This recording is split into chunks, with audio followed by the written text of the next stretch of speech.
Hello दोस्तों, स्वागत है आप सभी का स्मार्ट अड्डा के इस ऑफिशियल यूट्यूब चैनल पर। तो आज हम लोग पढ़ने वाले हैं बहुपद चैप्टर नंबर 2 का ऑब्जेक्टिव।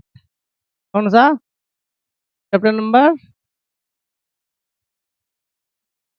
अध्याय 2 का ऑब्जेक्टिव पढ़ने वाले हैं। कौन सा? अध्याय 2 इम्पोर्टेंट चैप्टर है सर, अच्छा खासा इम्पोर्टेंट चैप्टर है, थोड़ा सा ध्यान से कीजिएगा। तो चैप्टर नंबर 2 बहुपद। सबसे पहले तो आप बहुपद को पहचानते हैं। बहुपद कैसा होता है? देखिए, बहुपद ये एक मुख्य रूप से ऐसे लिखा जाता है बहुपद को bx प्लस सी। ये एक बहुपद है। देखिए, यहाँ पे बहुपद कौन है, बहुपद कौन नहीं है, तो इसको कैसे पहचानेंगे? इसका जो पावर है ना, पावर, उसके हिसाब से पहचानेंगे। इसका पावर कोई भी इसका पावर, ये आपका आपका क्या है? आधार, सॉरी, ये अचर है, अचर। और ये चर, चर का पावर, इसको बोलते हैं आधार, इसको बोलते हैं घात, इसको बेस, को पावर। जिस पर पावर रहता है उसको कहते हैं बेस, और जो पावर रहता है उसको कहते हैं पावर, घात कहते हैं। ठीक है, तो ये जो चर है ना, चर, यहाँ पे एक्स चर है। इस चर में जो पावर है वो ऋणात्मक नहीं होना चाहिए, यानी कि माइनस नहीं होना चाहिए। और क्या नहीं होना चाहिए? कोई भिन्न में नहीं होना चाहिए। भिन्न का मतलब कैसे होता है? भिन्न का मतलब रूट में होता है। जैसे अगर ऐसे हो गया X, root X plus B, यह कोई बहुपद नहीं है सर। अब ऐसे चल रहे हैं x square plus 5x minus 1/x हो गया मान लीजिए, तो ये एक बहुपद नहीं है।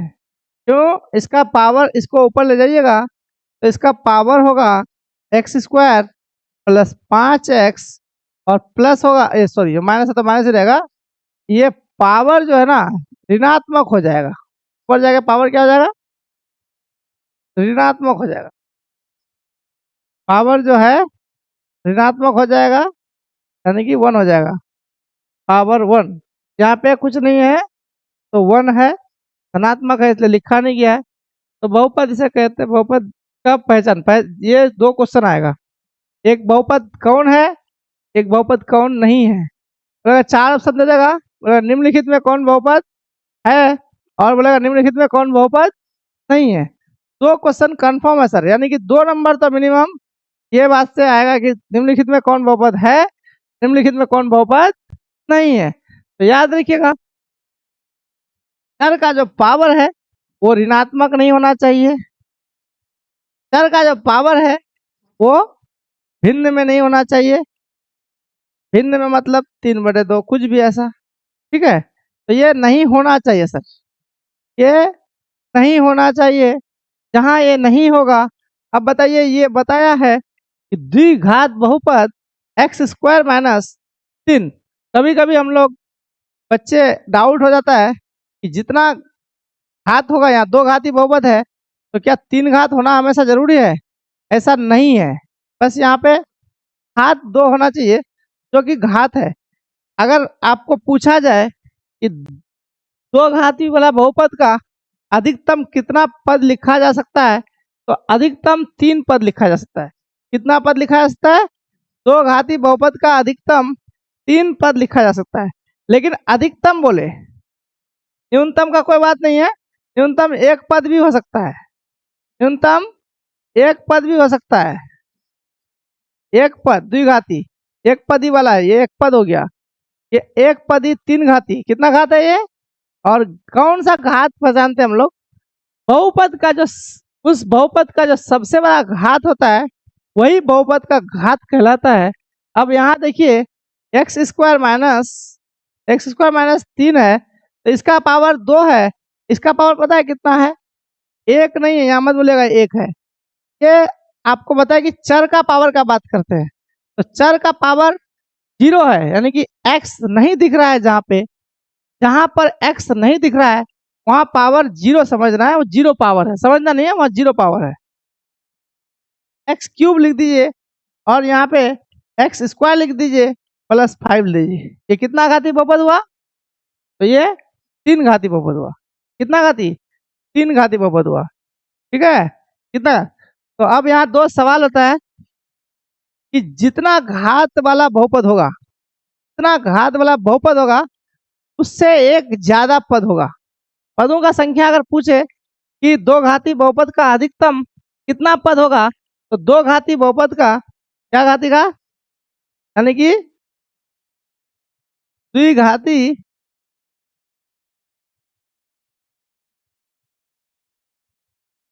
बहुपद का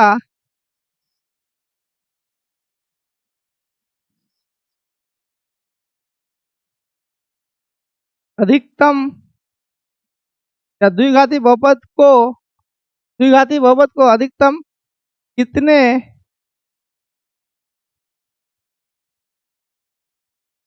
पदों तक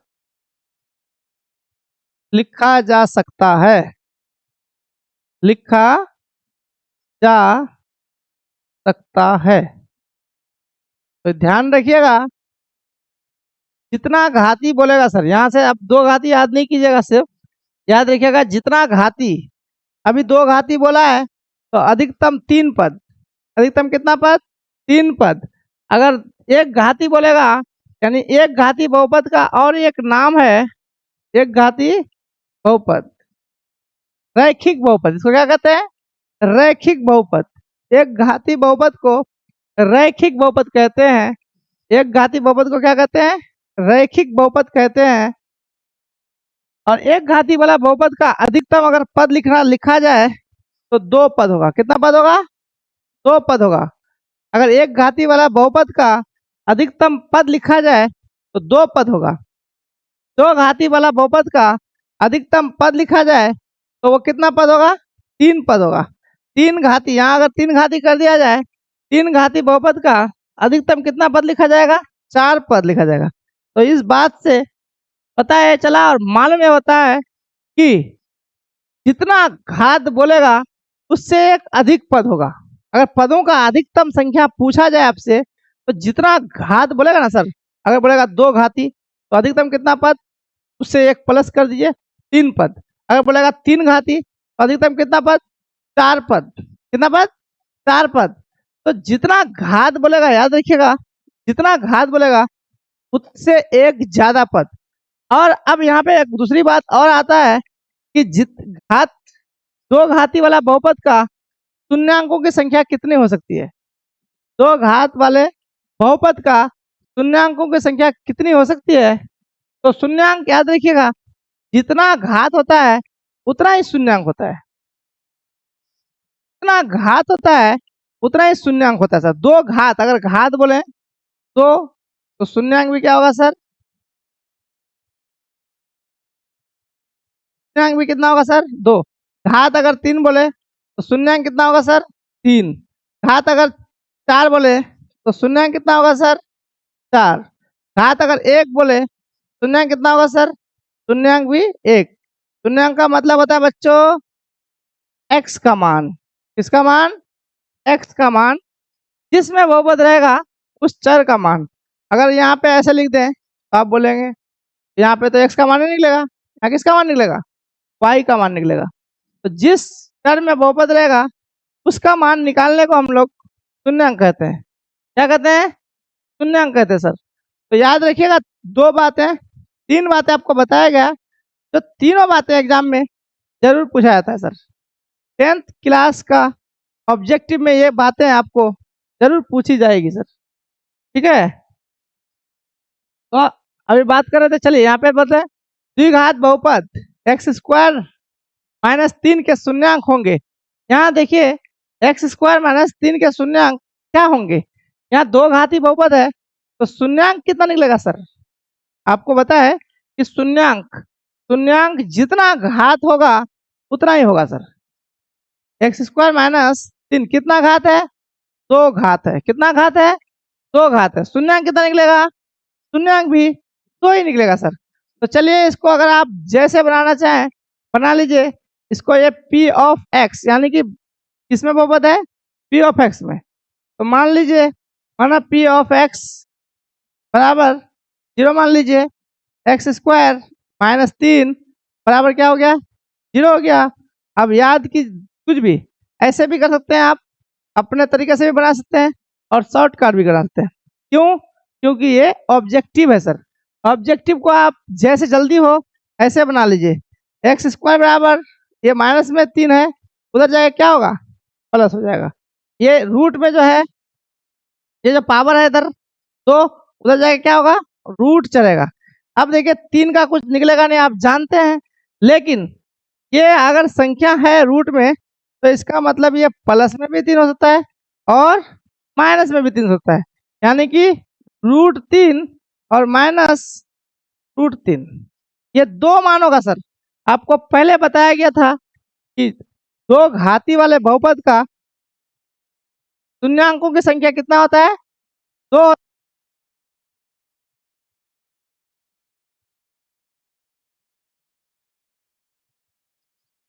सॉरी, शून्यांकों की संख्या कितना होता है सर?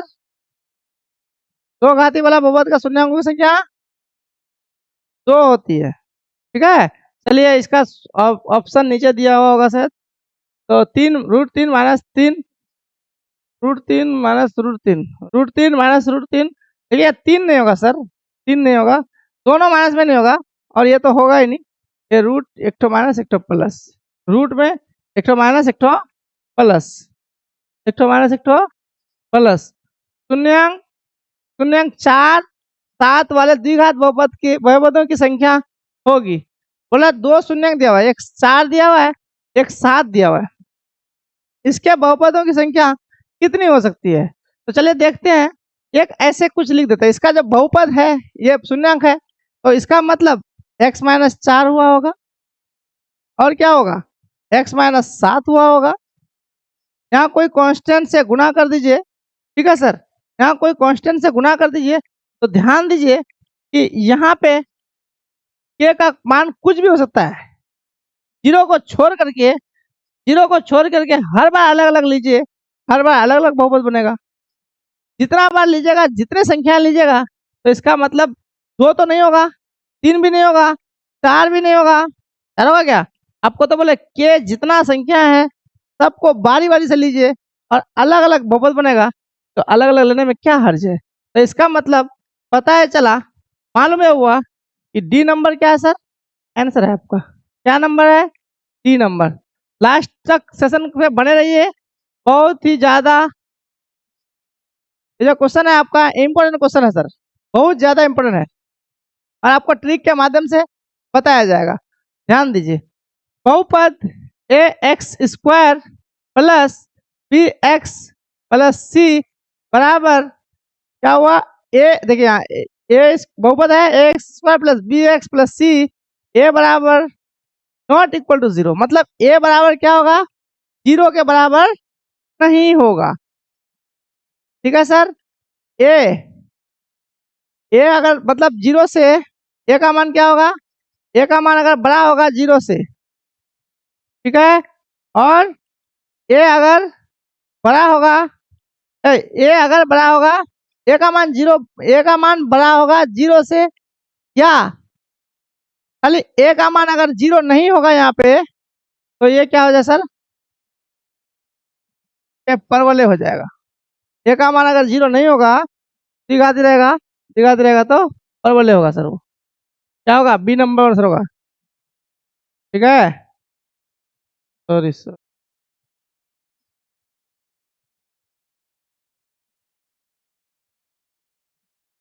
जी बाबा, तो यह भी वही क्वेश्चन है वाले बहुपदों की संख्या 2 8 वाले शून्यांक 2 8, तो यहाँ भी ऐसे होगा सर, यानी कि x माइनस 2 हुआ होगा और x माइनस 8 हुआ होगा, तब तो शून्यांक 2 और 8 निकला है। कोई कांस्टेंट से गुणा कर दीजिए और k का मान कुछ भी रख लीजिए, 1 2 3 4 5 6 7 कुछ भी रख लीजिए। कुछ भी का मतलब कुछ भी, कोई लिमिट नहीं है सर, कुछ भी रख लीजिए। तो जितना संख्या रखिएगा उतना बहुपद बनेगा। तो 1 2 4 तो नहीं बनेगा, 1 2 4 नहीं बनेगा, क्या बनेगा सर?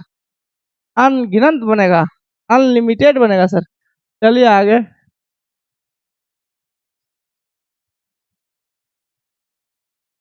द्विघात बहुपद के शून्यांक यदि 2 एवं 6 है तो द्विघात बहुपद होगा। बहुपद बनाना है ऑब्जेक्टिव के लिए बहुत आसान तरीका, x square minus alpha plus beta x plus alpha into beta, यह फॉर्मूला होता है। तो देखिए इसको एक शून्यांक को 2 शून्यांक दिया, बहुपद के शून्यांक यदि 2 है तो इसको क्या करिए, एक्स स्क्वायर माइनस दोनों को जोड़ दीजिए, अल्फा एक को अल्फा मान लीजिए, एक को अल्फा मान लीजिए और एक को बीटा मान लीजिए, दोनों को जोड़ देंगे। 6 और 2 कितना होगा? 10। 6 और 2 कितना होगा सर? होगा 10 तो नहीं होना चाहिए, 8 होना चाहिए सर। 8 कितना होना चाहिए? 6 और 2 कितना होना चाहिए? हाँ 8 होगा सर। 8x हो गया और यहाँ पे दोनों को गुणा कर दीजिए, 6 दूना 13 12 12। देखिए x square minus 8x plus 12, x square minus 8x plus 12, देख रहे हैं, x square minus 8x plus 12। तो चलिए आगे चलते हैं, डी नंबर है सर, डी नंबर का द्विघात बहुपद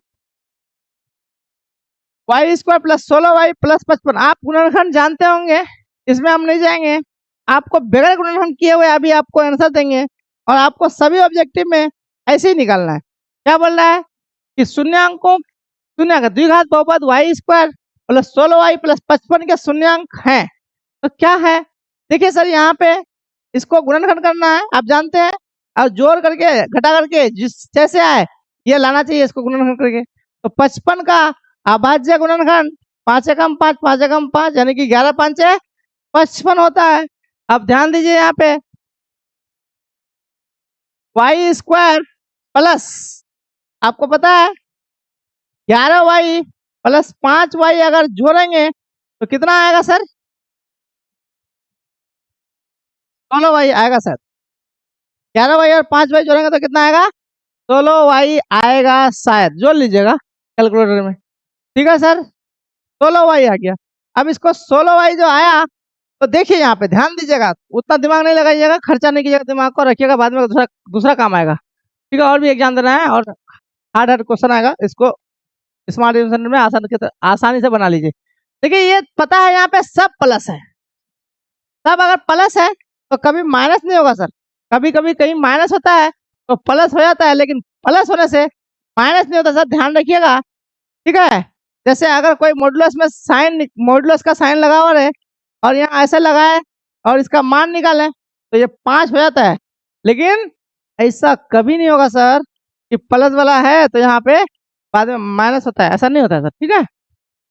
तो देखिए यहाँ पे डायरेक्ट बनाइए कि अगर ये 11y है तो यहाँ पे ना, यहाँ प्लस में अगर है तो y का मान डायरेक्ट यहाँ -11 निकलेगा।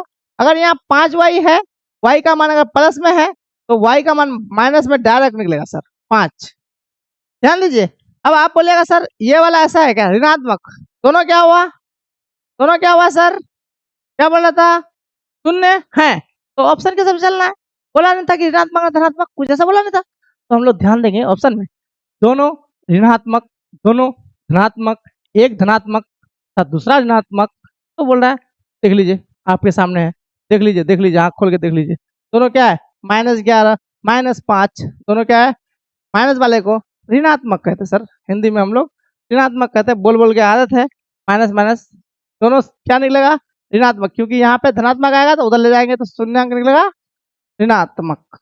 चलिए आगे चलते हैं, चलिए चला जाए आगू, देखिए ना अभी छन्ना चार्ज। चलो क्वेश्चन नंबर 7 देखा जाए, यदि बहुपद 2x square plus 5x minus k के शून्यांक एक दूसरे के व्युत्क्रम है, क्या है, व्युत्क्रम है हो तो के का मान होगा। व्युत्क्रम मतलब क्या हो गया सर? अब दो शून्यंक होता है, आपको बताया गया था कि जितना घात होगा उतना शून्यंक होगा। तो ये कितना घाती बहुपद है? देखिए थोड़ा, दो घाती है। घात कैसे होता है कि जो सबसे बड़ा घात यहाँ दो है, यहाँ कितना है, यहाँ एक है, यहाँ क्या कितना है, जीरो है। कितना पावर है? यानी कि x का पावर क्या है वहां पे? जीरो है। जहाँ x नहीं दिखे और वहां अगर पावर निकालना पड़े तो वहां जीरो होता है। क्या होता है सर? और क्या होता है? जीरो होता है सर। ठीक है, आवाज समझ अगर नहीं आए तो सिंबल भी देख सकते हैं। ठीक है सर। तो यहाँ पे बात कर रहे थे व्युत्क्रम।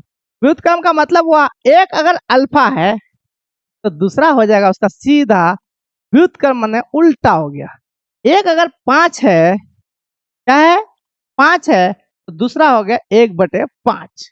एक अगर 1/2 है तो दूसरा हो जाएगा 2। व्युत्क्रम यही है सर।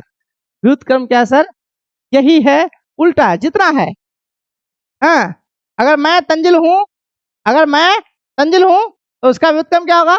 1/तंजिल। क्या होगा सर? 1/तंजिल। ठीक है। अगर स्मार्ट अड्डा है, क्या है? स्मार्ट अड्डा अगर है तो इसका व्युत्क्रम क्या होगा? 1/स्मार्ट अड्डा। जितना भी है सर आपका व्युत्क्रम उतना होगा। आप कुछ भी मान लीजिए, जितना मानना है मान लीजिए, 20, 30, 40, 50, 100, कुछ भी मान लीजिए, जितना मानना है मान लीजिए। चलिए हम लोग अल्फा मान लेते हैं एक बार। तो उसके बाद क्या बोला है? अब यहाँ पे व्युत्क्रम है, के का मान निकलना है। के कहाँ पे है? सी में है। के कहाँ पर है सर? सी में। ए बी सी लिखे थे एक बार सर, आपको दिखाए थे।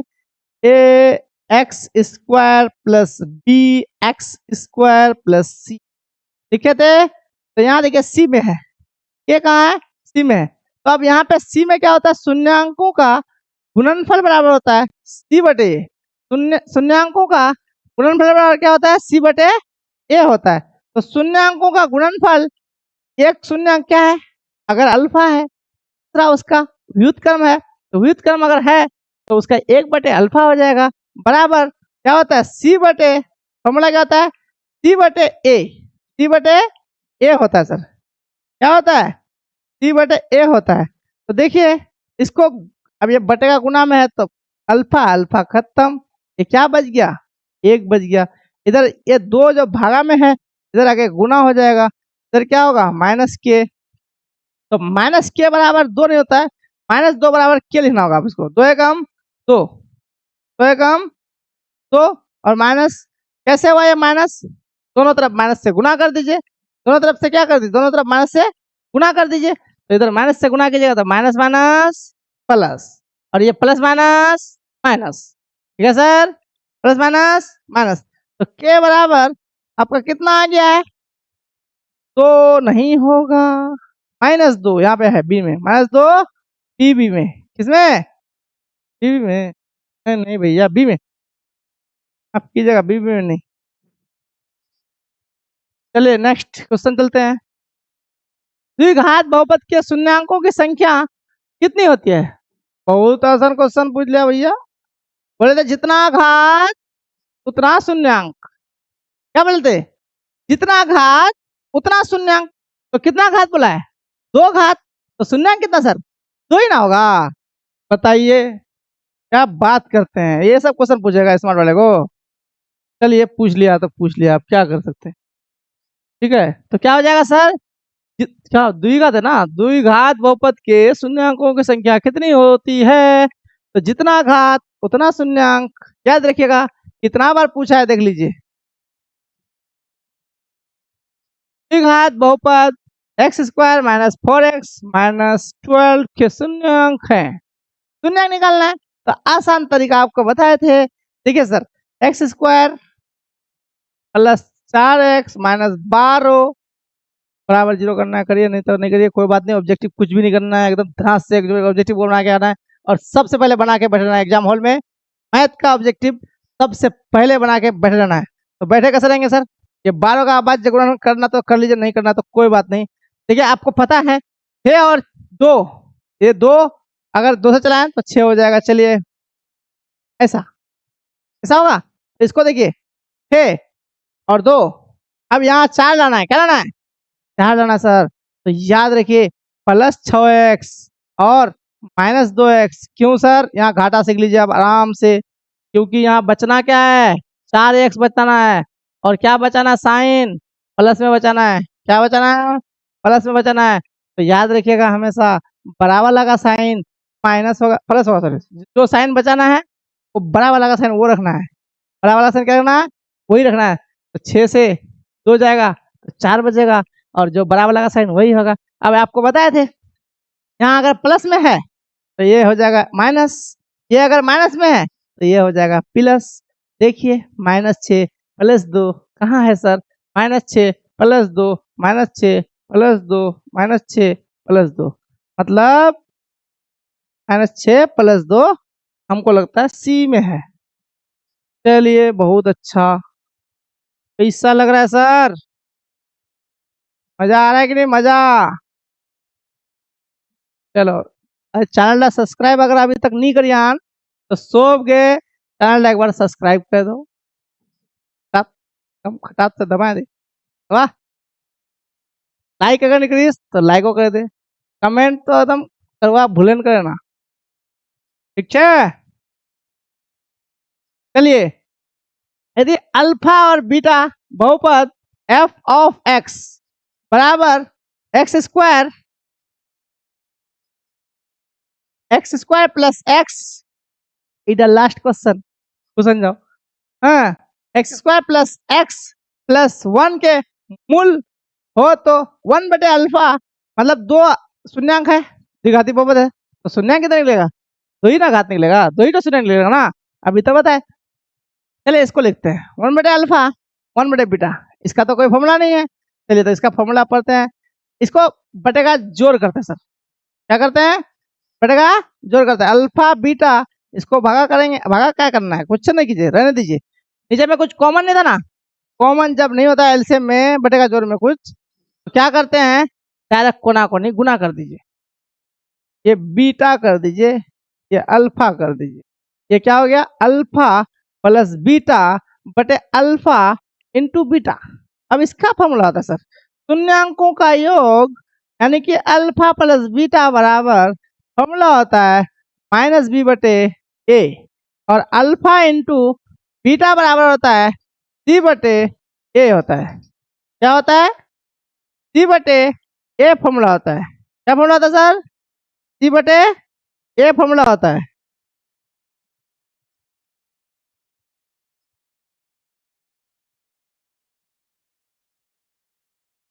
c बटे ए फॉर्मूला होता है। अब देखिए यहाँ पे अल्फा प्लस बीटा का मान रख दीजिए -b बटे ए, और अल्फा इंटू बीटा का मान रख दीजिए c बटे ए, c बटे ए, ए नीचे नीचे खत्म, बचा -b बटे ए -b का मान क्या है?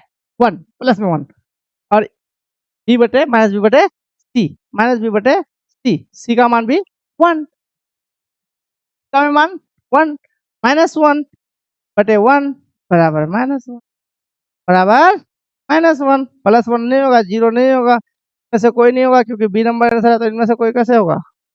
गलती से दे दिया है सर। तो चलिए सर आज इच्छा तक खत्म करी, कल फिर मिली।